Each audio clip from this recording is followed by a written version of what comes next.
Welcome to another episode of What Else You Got with Mitch and Margot. I'm Mitch, she's Margot. What else you got today? What else do I have?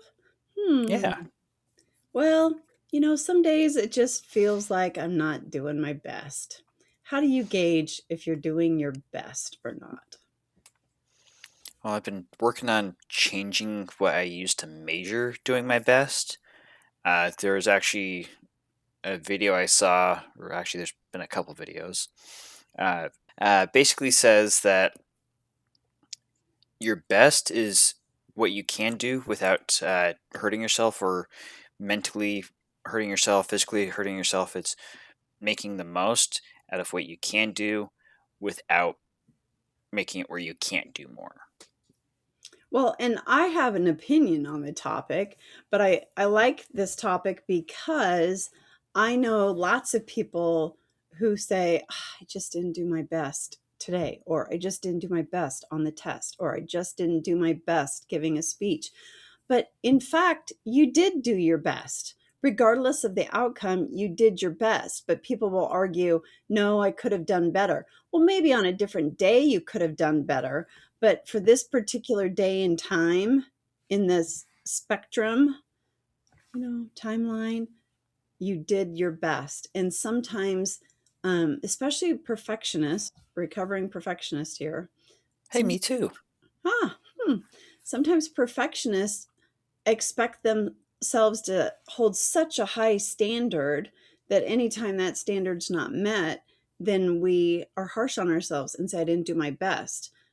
But what I'm trying to retreat, that's a new word, retreat, retrain, reteach my brain is to know that whatever I'm doing in the moment, it is the best I can do. So even if it means I need to go take a nap, taking a nap might be the best I can do in that moment, or walking away from a conversation might be the best I can do in that moment. As long as I am pointed in the right direction, basically in life, and as long as I am striving and I'm diligent, then whatever I'm doing in this moment is the best that I'm capable of in this moment. So instead of defining best, let's go down the defining not the best. Because going back to taking a test, not the best is putting C for every answer. Not your best with going to work is not going to work. Well, with a major caveat of sometimes it's best not to go to work. Um, but not doing your best on a project at work is sitting staring at the screen for 6 weeks and saying I did my best. That's not your best. I agree. uh, but because sometimes defining what not the best is better than defining what best is, because like you said and like I said, uh, recovering perfectionist, and it's one of those that there's a something I've been working on is 80% done by someone else is awesome because it's 80% you didn't have to do. And so, yes, I like to have it once and done, but if I can do 180%, that's great versus just 100%. And so, I've been trying to accept other people's bests as replacement for some of my time so that I'm able to go farther, which that's really hard, especially when you go back and go, you missed a spot. Yeah, that's even harder when you know what your 100% perfectionistic best is, and then you look at something someone else has done and you immediately think of all the ways you could have, should have, would have done it better. That can't be healthy. Because maybe in our own selfish perspectives, egotistical perspectives, we think we could do something better or correctly or perfect. Uh, who are who are we to actually judge? I'm not sure. Sometimes it is appropriate for me to make a judgment call. It is hard for me to accept a lower quality from someone else that I know is capable of doing better, and lower quality is hard when I know how it coulda, shoulda, would have been done if I had done it. So there's ego involved, there's pride involved, there's perfectionism involved. Doing your best is a hard topic. And also doing your best at something you've never done before is very hard to gauge because this last week I got to do something which I did my best at. Yes, I made a couple of mistakes, but I think I accommodated for those mistakes reasonably. Where I put a roof on a shed, Ooh, nice job. and it's one of those that, yeah, my lines aren't probably completely straight. Yeah, I am expecting a leak at some point, but at the same time, it's one of those that I hopped up there and I wanted to give it a shot, and I think I did pretty good.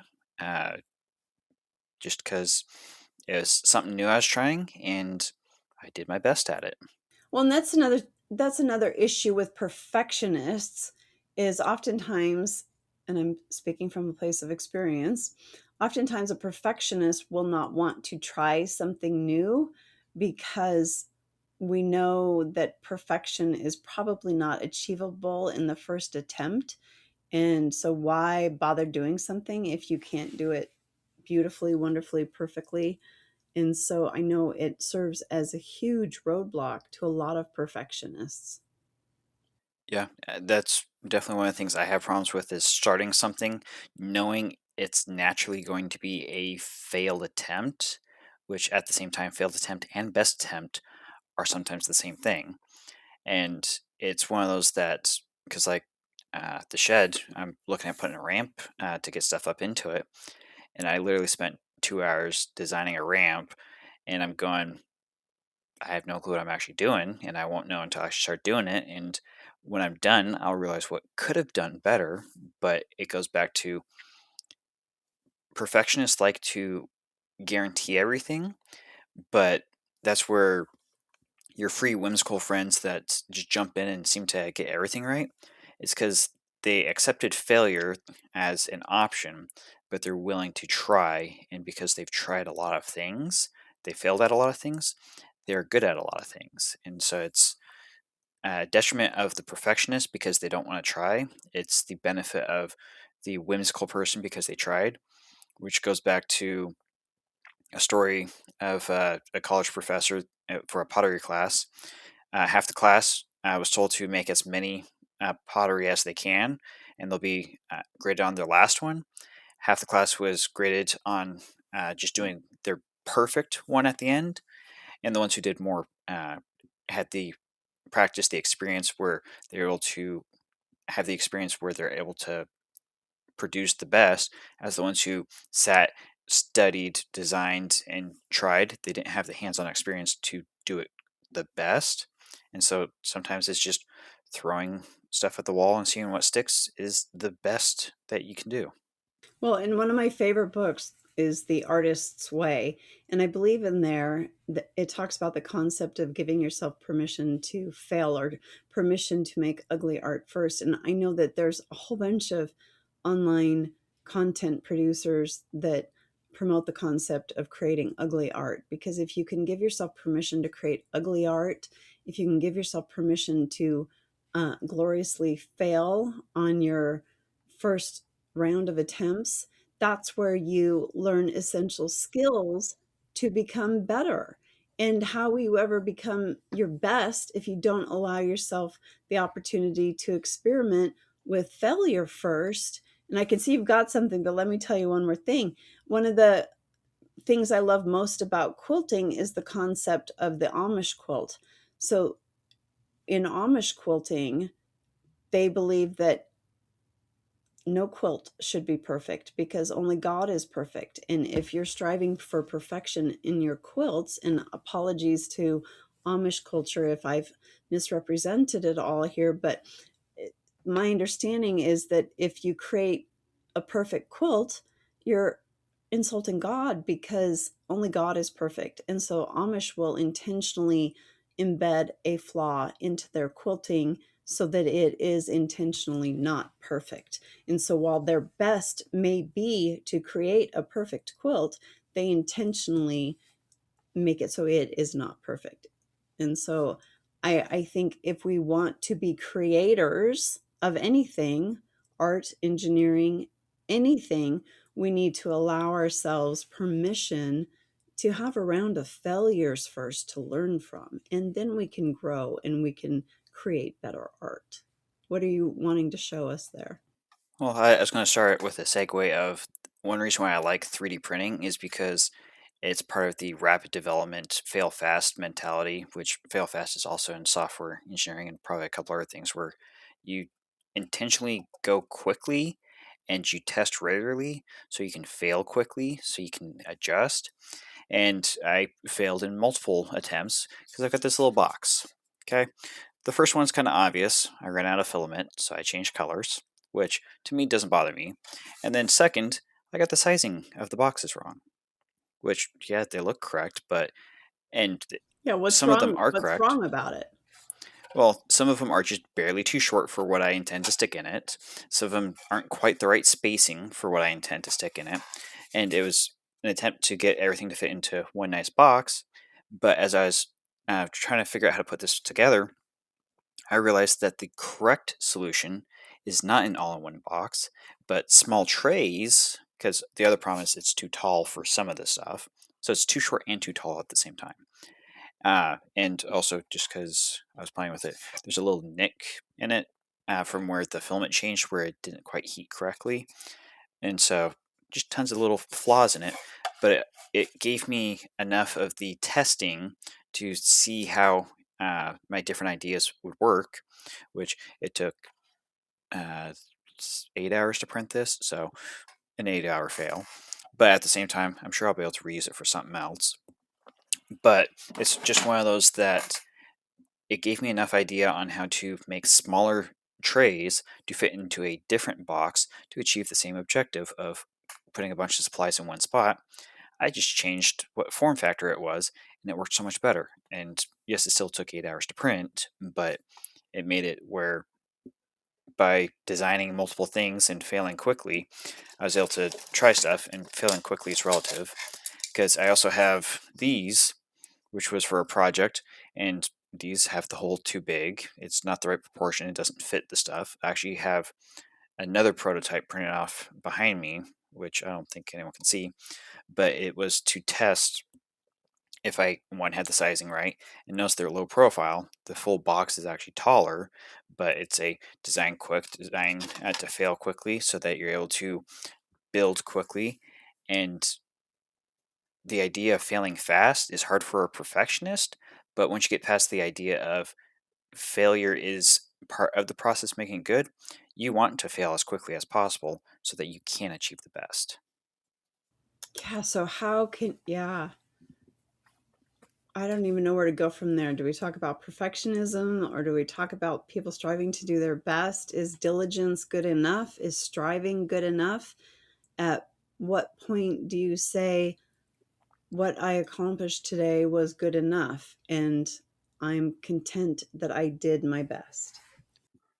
That's a great question because I've got another project I'm working on that a couple hours ago I said, you know what, I'm done for the day because I could tell my exhaustion was getting high enough. I knew if I continued, I would make more errors. Even though, yes, I still could keep doing it, and considering I've got AI tools doing most of the work, I don't have to do a lot, but it really comes down to I can continue and exhaust myself, or I can stop, rejuvenate, so that when I start it up again, I'm able to continue. Plus, also, I've already put in far too many hours of trying to be productive today. And so it's just a mixture of knowing what your pattern is. Because, like Mondays, I usually end up working longer just because I am fresh, I can get further. And then I know, like Thursday, Friday, I'll hit a wall and I'm just done. And then there's other weeks that Tuesday and Thursdays are just super slow, and whether that's because I'm mentally slow or just because nothing else is happening, I try to do what I can where I can so I can shift my balance in other places as needed. So I had briefly mentioned ugly art, and it was something that I had seen online. And the concept was you put out paper on like the surface of a table, or you can do it outside.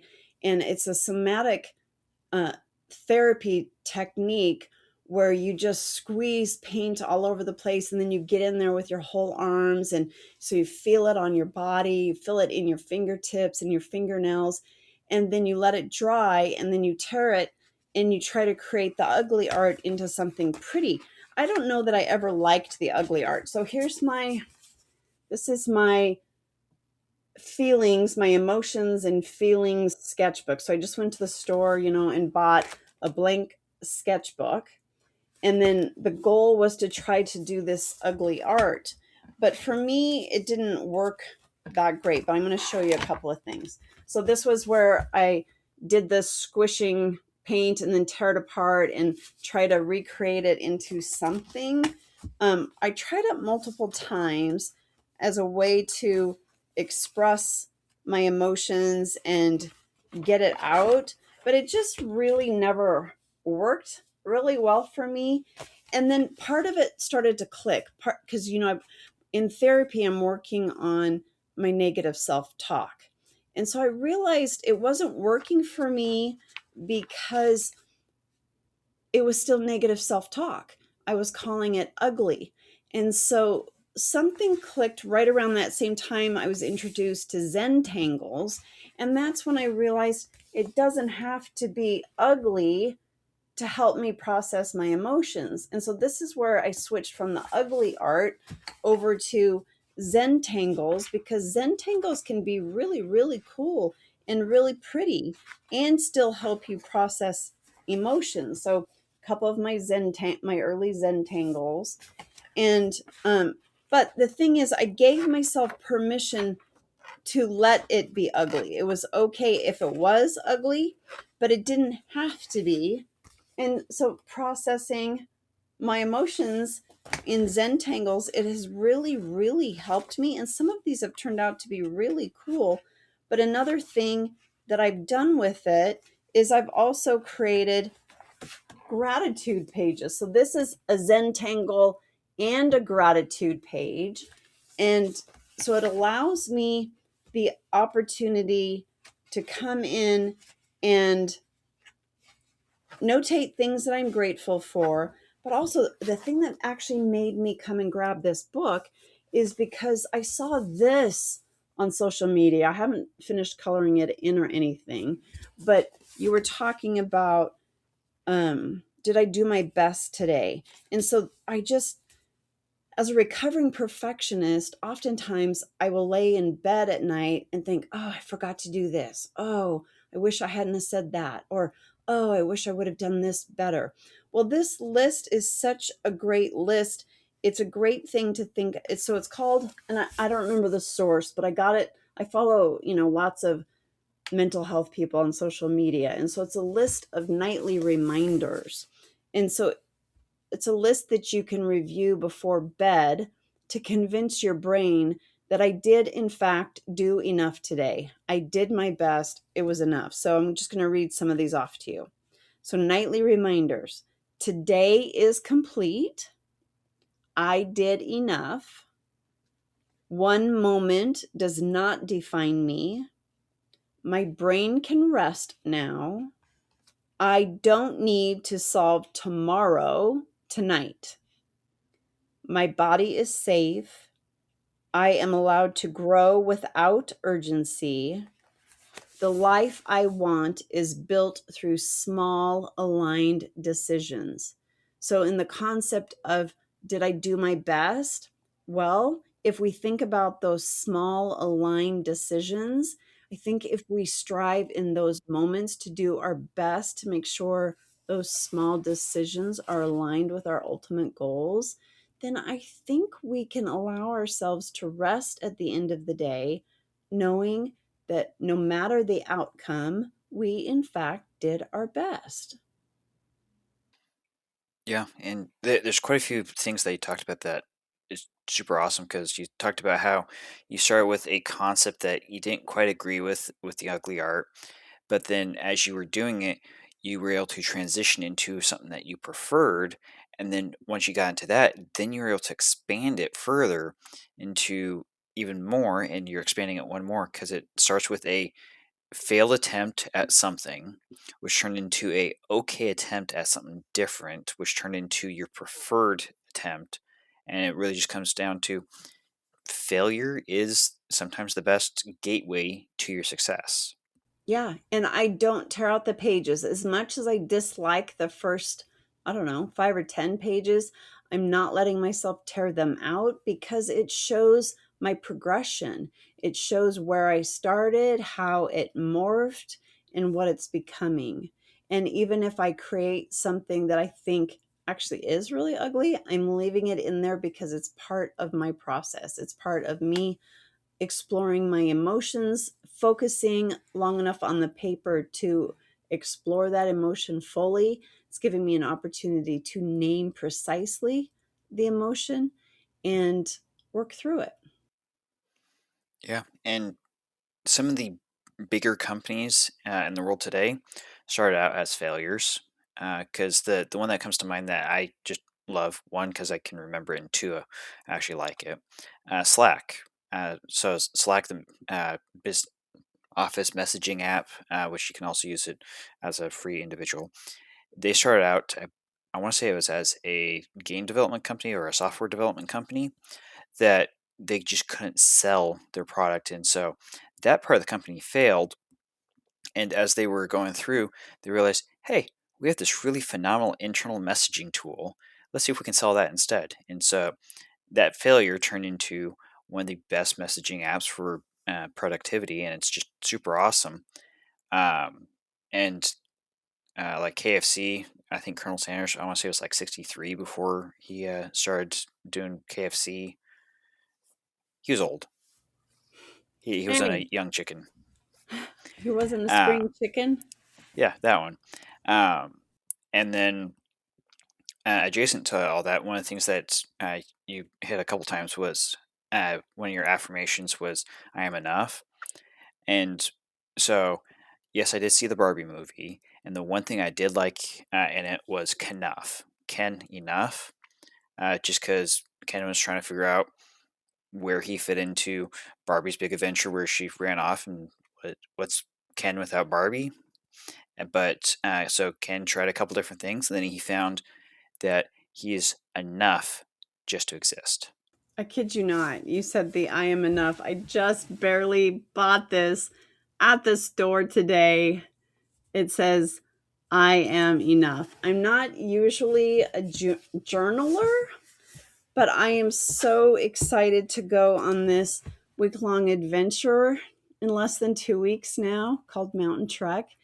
And I want to be able to take a journal that I can write down some thoughts as I go through this adventure. And it's a little heavier than I really wanted to take, but I just thought that it seemed appropriate. And so yeah, sometimes it's hard to say, I am enough, just the way I am, without making any changes, without, without just that, without making any changes. Right now, in this very moment, I am enough. Do you think you're enough? Some days more than others. I'm definitely working on that. And just one personal funny that I thought of when you're saying the journal's a little heavier than you would like. It's a little heavier than you would like, but it'll help lighten your load.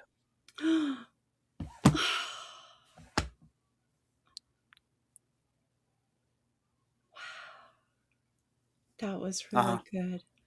That was really good. Occasionally, I come up with good stuff. That was really good. Thanks, Mitch. Uh huh. You are the Uh, best. I don't know if you've done your best today, but you are the best.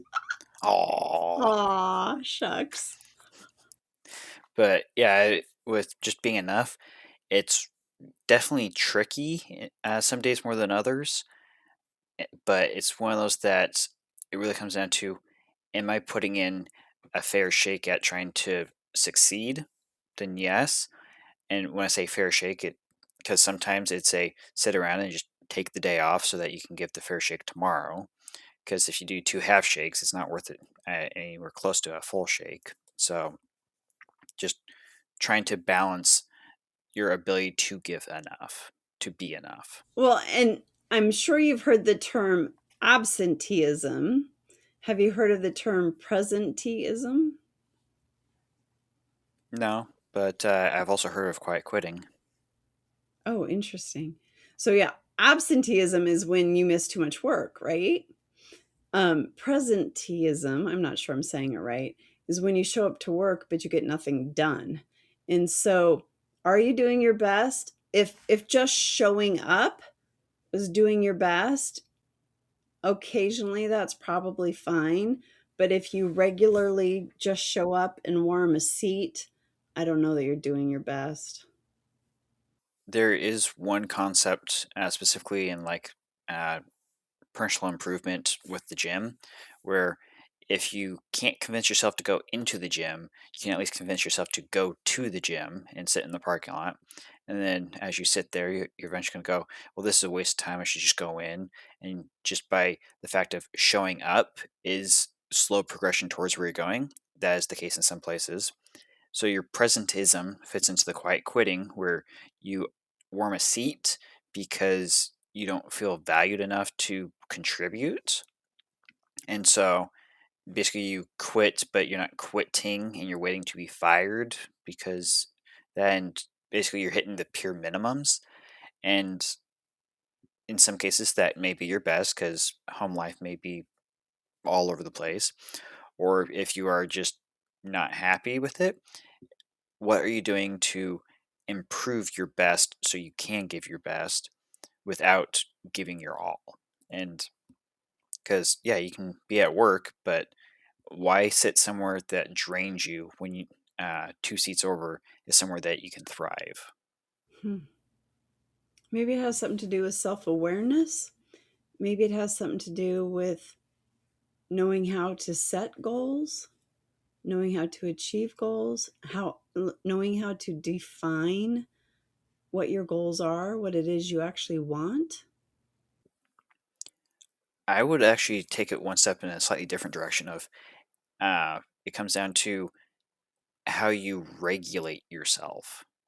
Uh, and I say it that way because a lot of the times when you feel burnt out or you're not doing enough, it's because you're regulated at a point where you think absolute perfectionism is what you're shooting for. And so you spend all your emotional strength stressing about failing when if you're able to regulate your performance to this is the bar I need to hit, you're not stressing because the bar is not unobtainable, it's achievable.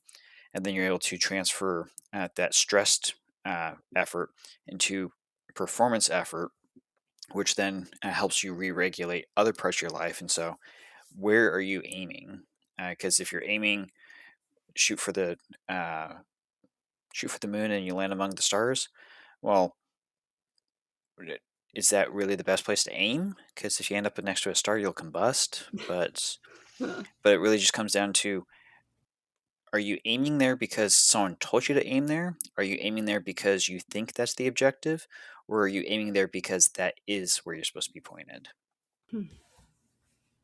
Yeah, and who's defining where you should be aiming? Oh, that's a whole nother topic. Maybe we should save that for the next podcast. Who's defining your goals? Are you defining your goals, or are you letting someone else defining your goals? Or are you just moving through the life with the ebbs and flows that the world pushes you in? Whew. That first part with who's defining your goals, I could see that being a, newspaper frontline headline or a front page headline. There we go. Well, then everybody will have to come back for the next episode. Are you going to write that down? Make sure we cover that in our next episode. Who Yes, is I will. who is defining your goals? That's a good one. All right. Hmm. Well, Mitch, what else you got for today? I think that's it because I think who's defining goals is our next one. That's right. So everybody come on back. We're defining your goal to come on back and listen as we chit chat about defining goals. In the meantime, click the things, click the likes, click the bookmarks, click the share, click it all, follow, comment, and we'll see you next time on What Else You Got with Mitch and Margot.